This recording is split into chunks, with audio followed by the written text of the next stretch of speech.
Some words stick to you like smoke in old curtains. You can air out the room, wash the fabric, open every window, but the smell stays. Hello, my name is Mabel Hemsworth. I'm 73 years old, and I live in Ashford, a small town in central Pennsylvania where everyone knows which church you attend and whether you put sugar in your cornbread. I'm telling you this story because silence has weighed, and I've carried mine long enough. I raised one son, Carl. He was a good boy, mostly smart in school, careful with money, the kind who returned library books on time and never tracked mud through the house. He married Jodie when he was 31, a pretty woman with ambitions bigger than what Ashford could hold. They gave me one granddaughter, Ruby, who inherited her grandfather's green eyes and a way of watching people that makes you think she's filing something important away for later. My husband Frank died 9 years ago this past June. Heart attack in the garden, right beside the tomato stakes he'd just hammered in. Quick, the doctor said. Merciful. I nodded at the funeral and baked casseroles for a month afterward because my hands needed work when my heart had no words. After Frank passed, I kept the house. 3 bedrooms, blue shutters, a front porch that catches the morning sun. I kept my job at the county clerk's office another 4 years until my knees started complaining about the stairs. Then I retired with a pension that covered the bills and left enough for birdseed and decent coffee. I baked on Tuesdays, went to choir practice Thursdays, lived quietly the way widows in small towns do, visible but not loud, present but not demanding. Carl called every Sunday at 10 a.m., like clockwork. Jodie sent birthday cards with pre-printed messages and her name signed in careful script. Ruby visited when she was younger, back when my kitchen smelled like snickerdoodles and she still believed grandmothers possessed some kind of magic. Then high school happened. Schedules tightened. Visits became holiday obligations, brief and polite. I understood. Teenagers have their own gravity, their own orbits. But I noticed things. Small things. The way Jodie's smile never reached her voice on the phone. The way Carl stopped mentioning me in his Christmas letters. We had a quiet year followed by photos of Ruby standing in front of college campuses. The way my name disappeared from their conversations like steam off a cup of tea. I'm a practical woman. I don't need fanfare or constant attention. But I do know the difference between being loved quietly and being tolerated quietly. There's a temperature to it. A weight. Last month, Carl called on a Wednesday. Wrong day, wrong tone. Mom, we're having a little cookout Saturday. Just family. Thought you might want to come by. I said yes because you always say yes to your only child, even when the invitation feels like an afterthought wrapped in obligation. Saturday arrived hot and humid, the kind of August heat that makes the air feel borrowed from somewhere further south. I made a peach cobbler, Frank's recipe, with a lattice crust that requires patience and cold butter. I wrapped it in my good dish towel,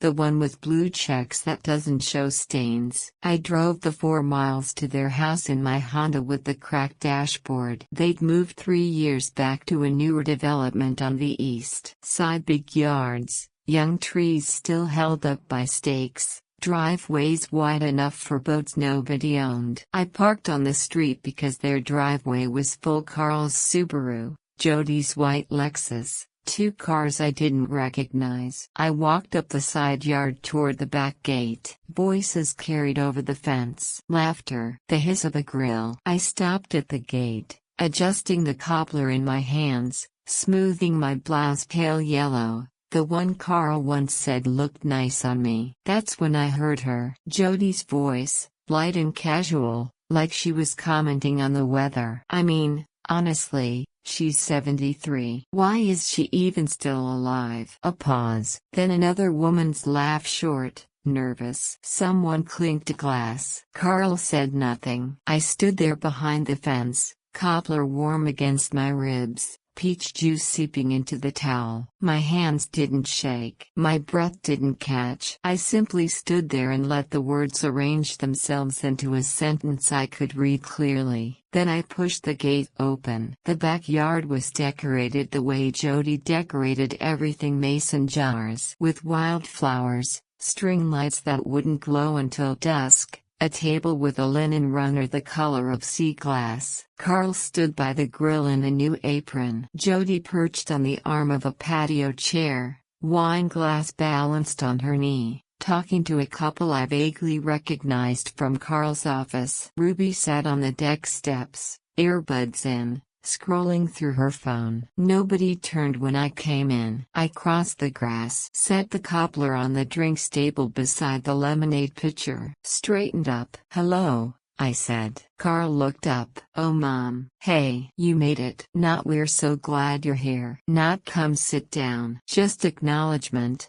The kind you give the mail carrier." Jodie glanced over. "Mabel." "Hi." Her smile flashed quick and empty. She turned back to her guests without asking about my drive or offering a drink. I stood there for a moment, watching. Carl flipped burgers. Jodie laughed at something the man said. Ruby didn't look up. "I brought cobbler," I said to no one in particular. "Great," Carl said without turning. "We'll have it later." I waited for someone to uncover it, to smell the cinnamon and butter, to say thank you or offer me a chair. No one did. I sat down in a plastic chair near the fence, far enough to be out of the way, close enough to still be considered present. I folded my hands in my lap and watched my family orbit each other like I was a bench in a park they happened to pass. Jodie raised her glass. "To family," she said brightly. Everyone lifted their drinks. I had no glass. No one noticed. Carl served the burgers. I wasn't offered one. Jodie brought out a store-bought pie, glossy, perfect, nothing like mine. Ruby finally pulled out her earbuds and joined the adults at the table. I stayed in my chair by the fence. I didn't cry. I didn't speak. I simply watched the small mechanics of exclusion, how a family can sit 10 feet away and make you vanish without raising their voices. When the sun started to dip and the string lights blinked on,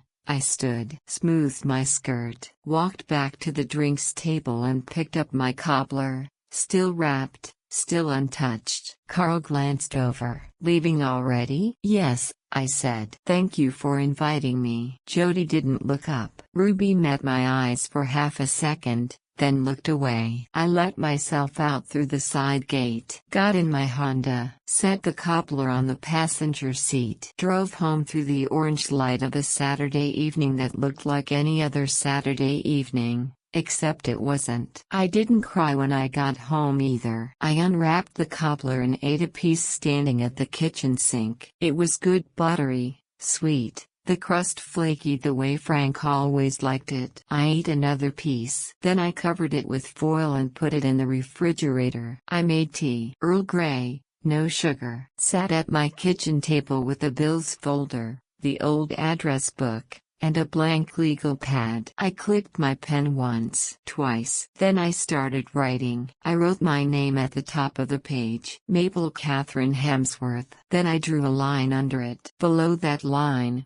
I began a list. Monday morning I made coffee in my smallest pot. 1 cup. I'd been making 2 for 9 years out of habit, pouring the second one down the drain. This morning I stopped. I pulled the file box from the hall closet, the blue one Frank bought at Staples the year before he died. Inside were folders labeled in his neat block print house. Insurance, medical, Carl POA. That last one sat heavier than the others. Power of attorney. I'd signed it 6 years ago when I had knee surgery. Carl said it made sense just in case something happened during the procedure. Someone needed to make decisions. Temporary, he'd said. Practical. I never revoked it. I spread the papers across my kitchen table. The document was 8 pages long. I read it twice, then read it again. Carl had access to everything. My checking account, my savings, my pension deposits, the house deed. He could sell my car if he wanted, move me into a facility, make medical decisions if I couldn't. All of it legal. All of it signed by me in blue ink. I set the paper down and looked out the window. Mrs. Patterson's cat sat on my porch railing. Birds fought over the feeder. The world looked exactly the same as it had Saturday morning, but something in my chest had shifted 3 inches to the left. I picked up the phone and dialed Kate Brubaker. She answered on the second ring. Mabel? Everything all right? Do you still have Lena Moore's number? The woman from Bridge Club who does estate work? Kay paused. I do. You need it now? Please. She didn't ask why. That's the thing about good neighbors, they know when to hand you the shovel and when to help you dig. I called Lena at 9:15. By 9:30 I had an appointment for Tuesday morning. Lena's office was above the bank on Maple Street. The kind of space lawyers use when they don't need to impress anyone. Good bones, old furniture, certificates on the wall that mattered more than their frames. She was mid-60s, gray hair cut practical, glasses on a chain, the type of woman who reads contracts for pleasure and remembers every semicolon. She offered me tea. I took it. So, she said, sitting across from me with a yellow legal pad. Kay mentioned you needed help with some paperwork. I handed her the power of attorney document. She read it. Didn't change expression. Just read it all the way through. Turned to the last page, tapped the signature line. This is a broad grant, she said. Very broad. Are you looking to revoke it? Yes. Has your son done anything with this authority that concerns you? I thought about the cookout. The untouched cobbler. Jodie's voice in the summer air. Not yet, I said. But I don't want him to have the option. Lena nodded. Made a note. We'll draft the revocation today. You'll need to sign it in front of a notary and send copies to your bank, your doctor, anywhere he might present this document. Do you have a current will? From 12 years ago. We should update that too. Beneficiaries? Carl. Everything goes to Carl. She looked up. And you'd like to change that? I hesitated. This is where it becomes real, I thought. This is where you stop being angry and start being intentional. I'd like options, I said. What can I do? Lena leaned back. You can divide assets however you want. Leave portions to charities, grandchildren, friends. Set up a trust that distributes over time with conditions. You can disinherit entirely,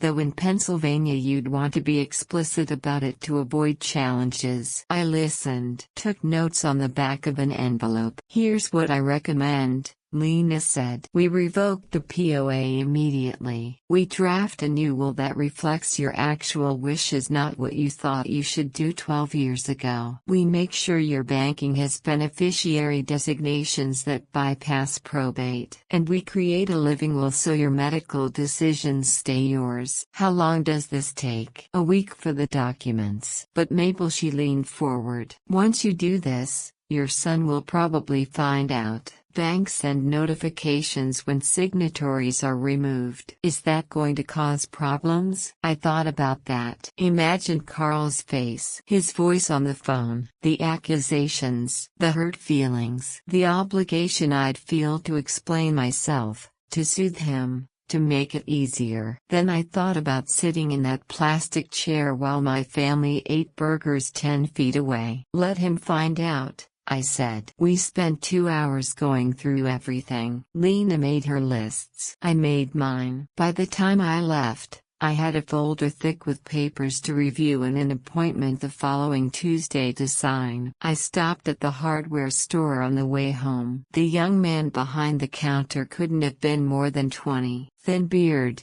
name tag that said Kyle. Help you find something? I need locks changed, I said. Front door, back door, basement. Can you do that? Sure. I can come out tomorrow afternoon. You getting locked out a lot? No, I said. I'm locking someone out. He blinked, then nodded slowly. I'll bring my kit. Carl called that night at 7. I was washing my dinner plate, chicken breast, Green beans. No cobbler when the phone rang. I let it ring 4 times before I picked up. Hi, Mom. Hello, Carl. Hey, I wanted to call and say thanks for coming Saturday. I know it was kind of chaotic. Chaotic. That's what he called it. It was fine, I said. Jodie felt bad you left so early. She said you didn't eat anything. I waited. Anyway, we still have your dish towel. The one with the blue checks. I can drop it off this week. That would be fine. A pause. I could hear him shifting the phone. You okay, Mom? You sound different. I'm fine, Carl. Okay. Well, I'll bring the towel by Wednesday. Love you. Goodbye, I said. I hung up before he could say anything else. I stood there at the sink, water still running, and realized I hadn't said I love you back. 73 years old, and it was the first time I'd ever not said it. It felt like taking off a coat that didn't fit anymore. Kyle came Tuesday at 2. He was quick, professional, didn't ask questions beyond what kind of locks I wanted. I gave him cash and 3 new keys on a ring, one for me, one for Kay, one for the drawer. Not one for Carl. Wednesday morning I went to the bank. First Federal, same place I'd banked for 40 years. Trina Hollis sat at the customer service desk, a woman near my age with kind eyes and a tendency to remember birthdays. Mabel, good morning. What can we do for you? I handed her the revocation letter Lena had prepared, notarized and official. I need to remove someone from my accounts, I said. My son. He has power of attorney, but I'm revoking it. Trina read the letter. Her expression didn't change, but something shifted in her posture. Recognition, maybe caution. This will remove him from all joint access and signatory privileges, she said carefully. You'll be the sole account holder again. That's correct. Do you want to notify him? Or should we send the standard letter? You send it. She nodded. Made copies. Typed into her computer. 5 minutes later she handed me a receipt and a new debit card. All set, she said. The letter will go out tomorrow. Thank you, Trina. She touched my hand across the desk. Brief. Warm. You take care, Mabel. I knew what she meant. I'd seen that look before on the faces of women at the shelter where I used to volunteer, the place downtown that took in women who left with nothing but their shoes and their children. I'd served them soup on Thursdays and never imagined I'd recognize myself in their eyes. But I did now. That night I sat at my kitchen table with my tea and my lists. The house was quiet. The new locks gleamed. My accounts were mine again. I opened my checkbook and ran the numbers. Between the pension, Social Security, and savings, I had enough. Enough to live modestly. Enough to move if I needed to. Enough to stop waiting for anyone to ask if I was okay. I thought about Frank. What he'd say if he could see me now. He was a gentleman, the kind who fixed things quietly and never raised his voice. But he had a line. I remembered the night his brother asked to borrow $5,000 for the 3rd time, and Frank said, "No, not because I don't love you. Because I do." That's what boundaries are, I thought. Not walls. Just honest lines drawn in good faith. I wrote one more thing at the bottom of my list: talk to Charles Lindell about the house. Then I turned off the kitchen light and went to bed. Tomorrow Carl would get the letter from the bank. Tomorrow the locks would matter. Tomorrow I would stop being the woman who sat by the fence and start being the woman who chose her own chair. But tonight, I slept. Carl came Thursday. No phone call. No warning. Just his Subaru in my driveway at 10 in the morning. I was in the garden pulling weeds from around the marigolds. I saw him get out of the car. He had an envelope in his hand. His jaw was set the way it used to get when he was 12 and someone broke his model airplane. I stood up, brushed dirt from my knees, waited. He walked across the lawn, stopped 3 feet away. You changed changed the locks. I did. I tried my key yesterday. Wanted to drop off your towel. Door wouldn't open. I changed them Tuesday. He held up the envelope. I got a letter from the bank. They said you revoked my power of attorney. That's correct. His face did something I'd never seen before, a kind of collapse and hardening at the same time. Why? I looked at him. My son, 48 years old, salt starting to show in his hair, lines around his eyes that used to crinkle when he laughed. Because I don't need someone managing my life, I said. I'm capable. I wasn't managing your life. It was a safety measure. In case something happened. Nothing happened. Then why now? Why like this? You didn't even call me. I pulled off my gardening gloves. One finger at a time. Carl, when's the last time you called me on a day that wasn't Sunday? He blinked. What does that have to? When's the last time Jodie asked how I was?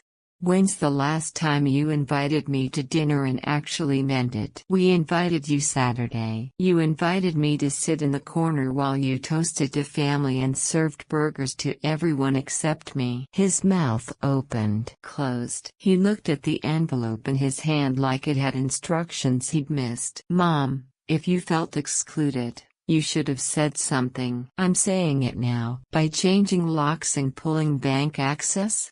That's not communication. He stopped, shook his head. Jodie's upset. She thinks you're angry at her. I'm not angry, I said. It was true. Anger burns. What I felt was colder, clearer. I'm just done pretending I don't notice. Notice what? That I'm in the way. He flinched. Actually flinched. You're not in the way. You're my mother. Then treat me like it. We stood there in the garden. The sun was bright. Birds were loud in the trees. Everything looked normal except us. Carl folded the envelope, put it in his pocket. I don't know what you want from me, he said quietly. Nothing, I said. That's the point. He left without the towel. I went back to the marigolds. Kay came by that afternoon with a container of lentil soup and a loaf of bread from the bakery on Main Street. She didn't knock, just let herself in the back door the way she'd been doing for 15 years. Saw Carl's car earlier, she said,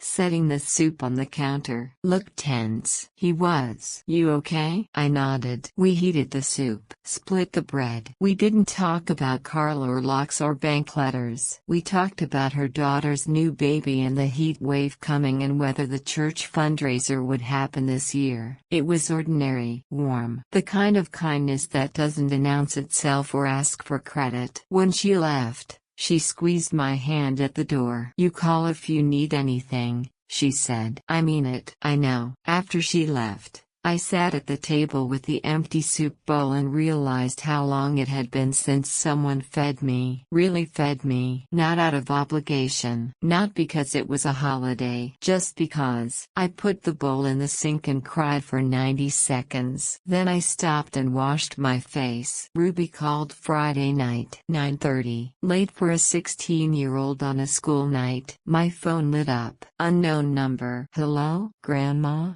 It's Ruby. I'm calling from my friend's phone. Her voice was tight, nervous. Ruby, are you all right? Yeah. Can I come over tomorrow?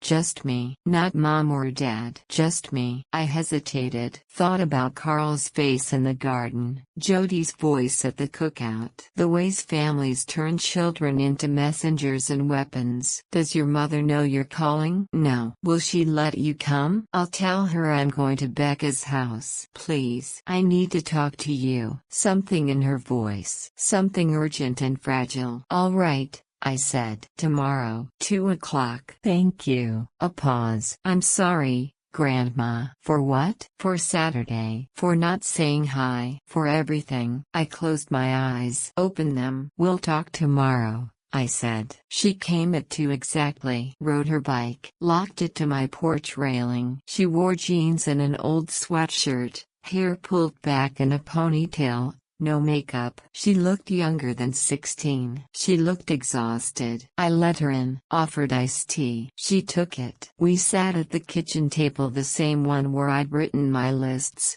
where I'd made my decision. Dad said you changed the locks, she said. I did. Mom's really mad. I imagine so. Ruby turned the glass in her hands, watched the ice shift and settle. She's been saying things. That you're being difficult, that you're going through something, that old people get paranoid sometimes. I waited. But I don't think that's true, Ruby said. I think you heard her. At the cookout. I think you heard what she said. My chest tightened. What did she say, Ruby? Ruby looked up. Her eyes were wet. I heard it too. I was on the steps. I had my earbuds in but the music was paused. She said, her voice cracked. She said she didn't know why you were still alive. There it was. Confirmed. Witnessed. And your father? He didn't say anything. He just kept grilling. Like he didn't hear it. But he did. I know he did. I reached across the table, touched her hand. Ruby.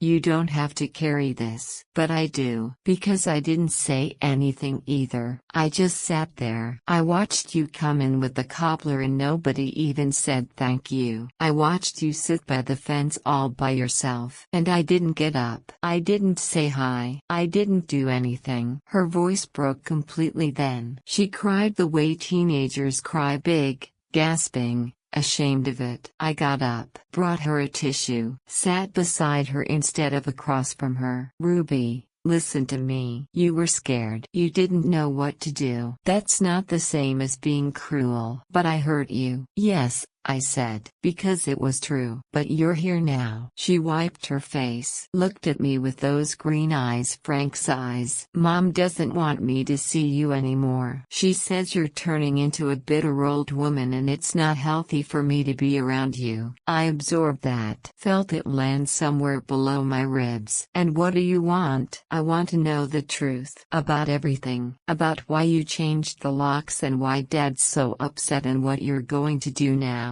I looked at her. 16. Caught between her parents and me. Trying to find solid ground while everyone else played chess with her squares. I'll tell you the truth, I said. But I need you to understand something first. I'm not asking you to choose sides. I'm not asking you to fix this. I'm just asking you to see it clearly. Okay, I told her. Not everything, but enough. The power of attorney, the bank accounts, the decision to take back what was mine, the plan to sell the house. Her eyes went wide. You're selling the house? I'm thinking about it. Where will you go? Somewhere smaller, quieter, somewhere I can manage on my own. She was quiet for a long time. Then she said, Mom thinks you're doing this to punish Dad. I'm doing this to protect myself. Can I still see you? After you move? I touched her face, smoothed her hair back the way I used to when she was small and believed in magic. Ruby, you can see me whenever you want, but it has to be honest. No pretending. No gifts to make up for things. No visits because you feel guilty. Just truth. Can you do that? She nodded. Just truth. Then yes, you can see me. She stayed another hour. We didn't talk about Jodie or Carl. We talked about school and her friend Becca and the college applications she was starting to think about. Normal things. Small things that felt enormous. When she left, she hugged me hard at the door. I love you, Grandma. I love you too. I watched her bike down the street until she turned the corner. Then I went inside and called Charles Lindell, the real estate attorney whose card I'd pulled from Frank's old Rolodex. Mr. Lindell? This is Mabel Hemsworth. I'm ready to talk about listing my house. Charles Lindell came Tuesday morning with papers and a camera. He was mid-50s, gray suit, steady hands. The kind of lawyer who doesn't waste words or time. He walked through the house slowly. Noted the hardwood floors, the original crown molding, the kitchen Frank had updated in 2012. He took pictures of the front porch. The backyard. The blue shutters. Good bones, he said. Market's strong for homes like this. Families want character, history. How long? To sell? 4 to 6 weeks if we price it right. Maybe less. I nodded. Signed the listing agreement at the kitchen table. He handed me a copy. The sign goes up tomorrow morning, he said. You ready for that? I thought about the neighbors. The questions. Carl's face when he drove past. Yes, I said. He left at noon. I made a sandwich I didn't eat. At 1 o'clock I called Teresa Mendez, the manager at Greenfield Apartments, the small complex near the park where the units had balconies and no stairs. I'd like to see Unit 1B, I said. When? Today. The apartment was 600 square feet. 1 bedroom, galley kitchen, living room with a sliding glass door to a balcony that faced west. Afternoon light came through clean and warm, touching everything. Teresa stood in the doorway while I walked through. I touched the counters, opened the closet, looked out at the small square of sky. It's quiet here, Teresa said. Mostly retirees. Lady next door grows tomatoes on her balcony. When can I move in? 1st of the month. 3 weeks. I turned, looked at the empty space. Imagined my small table by the window. My chair. My books. A life that fit in 600 square feet and didn't apologize for it. I'll take it. We did the paperwork in her office downstairs. I wrote a check for first and last month. Signed the lease. She gave me 2 keys on a ring. Welcome home, Mrs. Hemsworth, she said. I drove back to the house. The for sale sign was already up. Bright red letters against white. Charles worked fast. I stood on the sidewalk and looked at it. 3 bedrooms, blue shutters. The place Frank died. The place Carl grew up. The place I thought I'd leave in a box. I felt nothing, just air where the weight used to be. They came Thursday. Both of them. Carl's Subaru pulled up at 4:30. Jodie got out first. Heels. Pressed black slacks. Lipstick the color of anger. Carl followed. He looked sick. I was on the front porch watering the ferns. I set the watering can down. Jodie came up the steps fast. Carl stayed on the walkway. You're selling the house. Not a question. An accusation. Yes. Without telling us. I don't need permission. Her jaw clenched. Carl, say something. He looked at me. Mom, can we talk inside? I thought about letting them in. Thought about how quickly my kitchen table could turn into a courtroom. We can talk here, I said. Jodie laughed. Sharp. Bitter. Of course. Because you've locked us out of everything else. I waited. Carl stepped closer. Mom, this is extreme. Changing locks, pulling the POA, now selling the house? You're making huge decisions without talking to anyone. I'm talking to the people who need to know. My lawyer. My bank. My real estate agent. We're your family. Are you? Jodie's eyes went wide. Excuse me? I looked at her. Really looked at her. The woman who married my son. The woman who wondered why I was still alive. Why are you here, Jodie? Because you're acting insane. Carl, why is she here? He hesitated, looked at Jodie, back at me. Because this affects us too, he said quietly. How? Jodie cut in. Because we were counting on this house. Because Carl is your only child. Because we've been planning. She stopped, caught herself. But it was too late. Planning what? I said. Carl closed his eyes. Jodie, don't. Planning for what, Jodie? I said again, louder this time. She lifted her chin. Planning for when you pass. For the inheritance. For the security of knowing our daughter could go to college without loans. Is that so terrible? Is it terrible to plan for your future? The air went still. You've been planning my estate, I said. While I'm alive, everyone does it. Everyone thinks about what they'll inherit. Don't act like that's some kind of crime. You told me I should hurry up and die." Her face went white. "I never. At the cookout. Behind the fence. Why is she even still alive? Those were your exact words." Carl's head snapped toward Jodie. "You said that? I was joking. It was a joke. People say things." "Ruby heard it," I said. "She heard it and she's been carrying it. A 16-year-old girl listening to her mother wish her grandmother dead." "I didn't wish you dead. I just—" Jodie's voice broke. Changed. Got desperate. "Do you know what it's like? Having you here? Always needing something. Always expecting us to include you. You're a weight. A constant weight around our necks. And we're tired." There it was. The truth. Not dressed up. Not polite. Carl looked at her like he'd never seen her before. "Jodie, stop talking. No. She needs to hear this.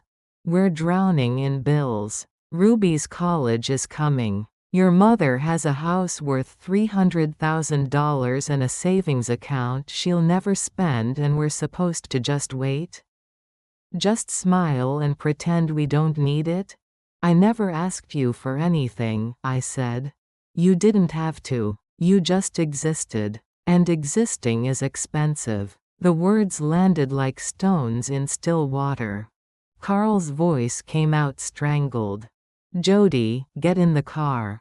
"No. Get in the car. Now." She looked at him, saw something in his face that made her step back. She walked down the steps. Got in the Subaru. Slammed the door hard enough that the car rocked. Carl stood on my walkway. His hands were shaking. "I didn't know," he said. "I swear to God, I didn't know she said that." "But you knew how she felt." He didn't answer. "Carl, look at me." He did. "Did you know she was counting my money? We talked about it. Once. She asked what you had. I told her it wasn't our business."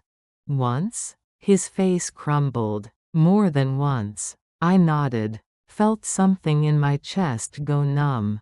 "Did you ever defend me? When she complained about me? When she called me a weight?" He opened his mouth. Closed it. "Mom, did you? I told her you were just old-fashioned. That you didn't understand how busy we were. That you'd be fine on your own. I was lonely, Carl. I was lonely, and you told her I'd be fine."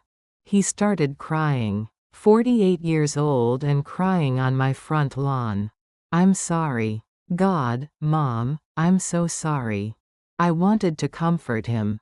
Wanted to step down off that porch and hold him the way I did when he was small and the world seemed too big. But I couldn't. "I'm selling the house," I said. "I'm moving to an apartment. And the money from the sale is going to the Greenway Women's Shelter. All of it." His head jerked up. "What?" "Every penny. They helped me years ago when I needed it. Now I'm helping them. You can't. That's $300,000. It's my $300,000. What about Ruby's college? There's a fund in my will. $50,000 in a trust. She'll get it when she turns 21. The rest goes to Greenway." His face went through a dozen emotions. Shock. Anger. Grief. Something that might have been understanding. "You're really doing this," he said. "I'm really doing this. And what about me? What about us?" I looked at my son. The boy I raised. The man who stood silent while his wife counted my days like coins. "You'll be fine," I said. He flinched like I'd struck him across the face. I turned. Picked up the watering can. Went inside. Locked the door behind me. Through the window I watched him stand there. 5 minutes. 10. Then he walked slowly to the car. Jodie said something. He shook his head. The Subaru pulled away. I set the watering can in the sink. Made tea with hands that didn't shake. Outside, the for sale sign caught the late afternoon sun. Bright and clear and final. That night I called Charles Lindell. How fast can we close? You in a hurry? Yes. I'll push for 30 days. Cash buyers move faster. Good. And I need the name of someone at Greenway Women's Shelter. Someone who handles major donations. A pause. You're giving them the proceeds. Yes. Mrs. Hemsworth, that's a significant gift. I know what it is. All right. I'll get you the contact information. I hung up, sat at the table, opened my notebook and wrote the date. Underneath I wrote, "This is how you answer a question. By living the answer." I closed the book, finished my tea. In 3 weeks I'd be gone. In 3 weeks this house would belong to someone else. Someone who'd paint the shutters a different color. Change the porch light. Make new memories in Frank's garden. And I'd be in 600 square feet with a balcony facing west. Small. Quiet. Mine. I could already see it. I moved on a Tuesday. October 3rd. Kay and her son-in-law helped with the furniture. Teresa from Greenfield met us at the door with keys and a welcome mat she'd bought with her own money. It took 4 hours to empty 40 years. 3 truckloads. Boxes labeled in my handwriting. Keep. Donate. Ruby. The house sold to a young couple from Harrisburg. Teachers, both of them. They had a baby on the way and a dog named Scout. They loved the blue shutters. They wanted to plant tomatoes where Frank used to grow his. I signed the papers in Charles Lindell's office on a Thursday morning. The check for $297,000 went directly to Greenway Women's Shelter.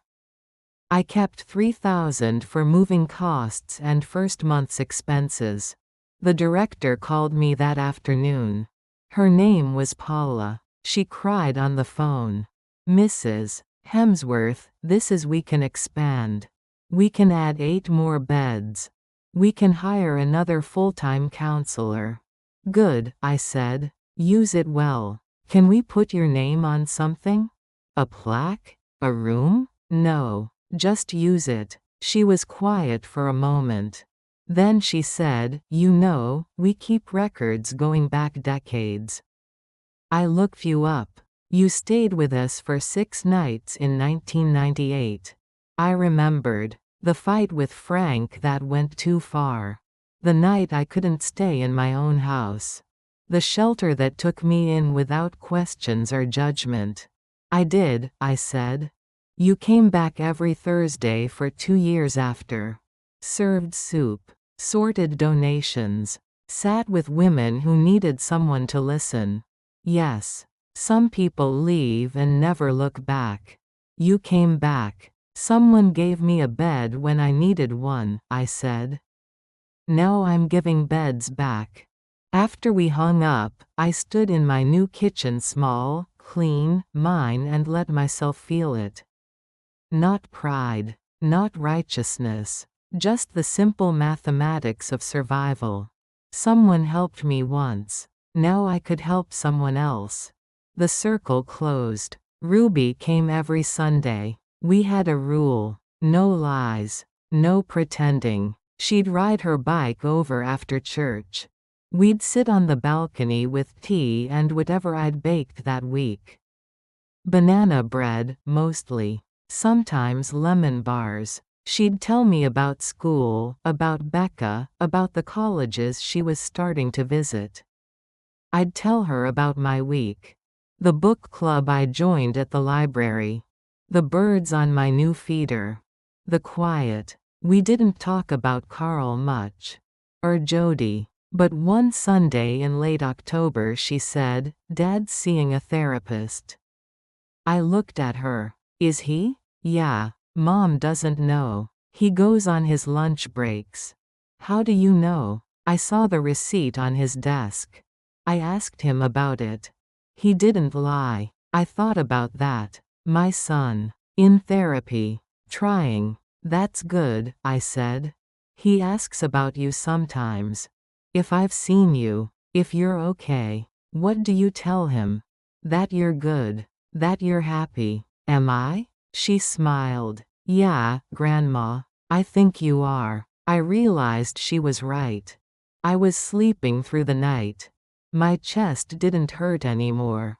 The tightness that had lived in my shoulders for years had released like a held breath, finally let go. Happy might be too big a word. But content. Yes. Content felt accurate. Carl sent a letter in November. Not an email. Not a text message. A letter. Handwritten. 4 pages. I sat on the balcony to read it.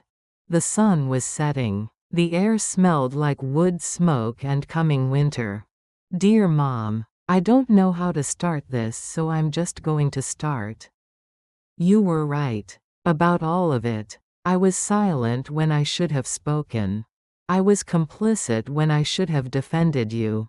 I let Jodie's frustration become my excuse.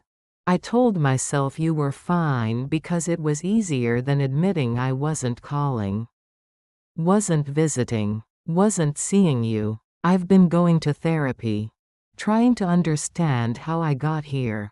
How I became the kind of man who lets his wife talk about his mother like a problem to be solved. The therapist asked me when I stopped seeing you as a person and started seeing you as an obligation. I didn't have an answer. That's the part that scares me most. I'm not writing this to ask for forgiveness. I know I don't deserve it. I'm writing because I need you to know I see it now. I see what I did. What I didn't do. And I'm ashamed. Jodie and I are separated. She's staying with her sister in Pittsburgh. I don't know if we'll fix it. Right now I don't know if I want to. Ruby's okay. She's stronger than both of us put together. You raised me. I'm trying to raise her better. I understand why you gave the house money to Greenway. I understand why you changed the locks. I understand why you didn't say, "I love you," the last time we talked. I took that love for granted.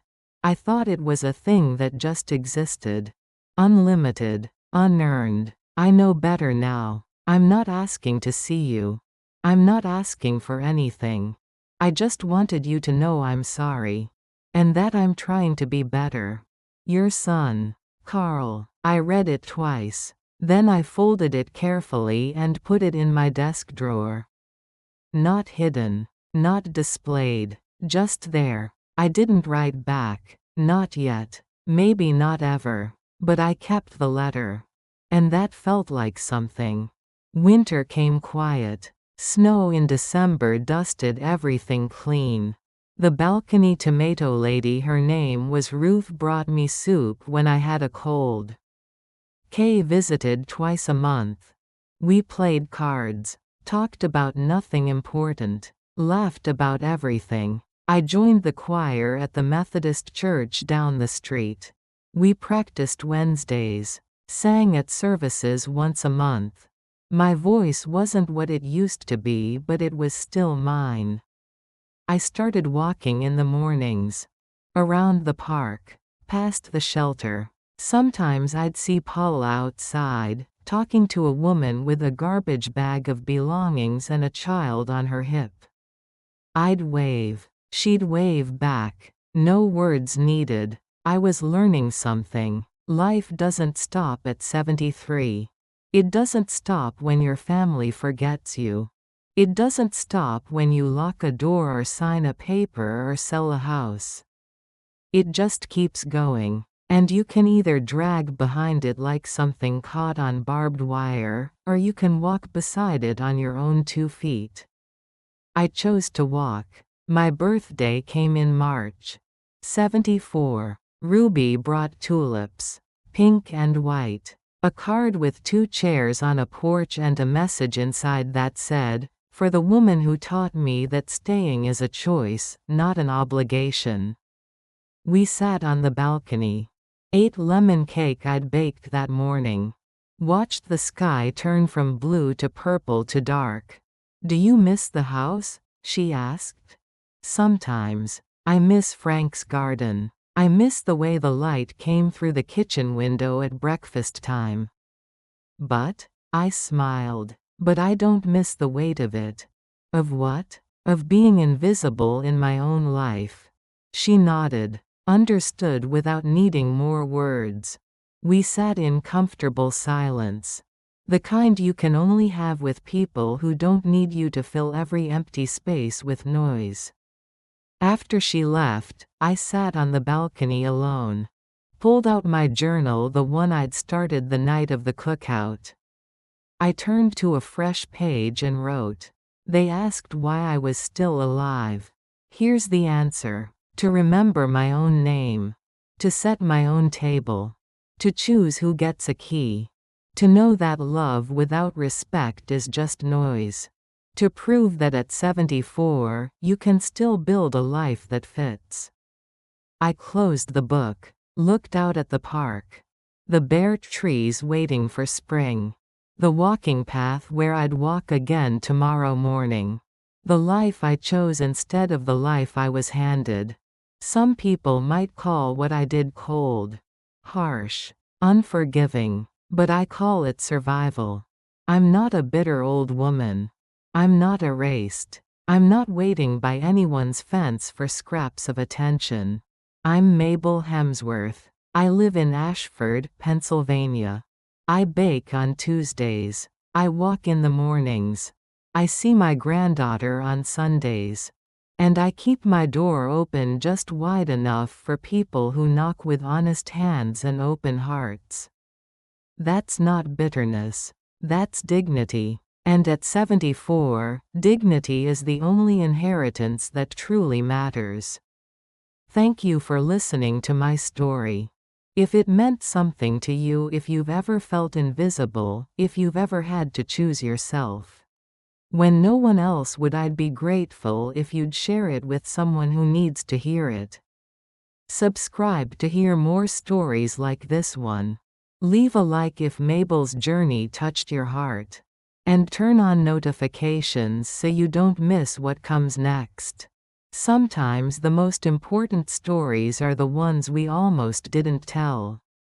Take care of yourselves. Remember your own names. And know this: it's never too late to reclaim your life.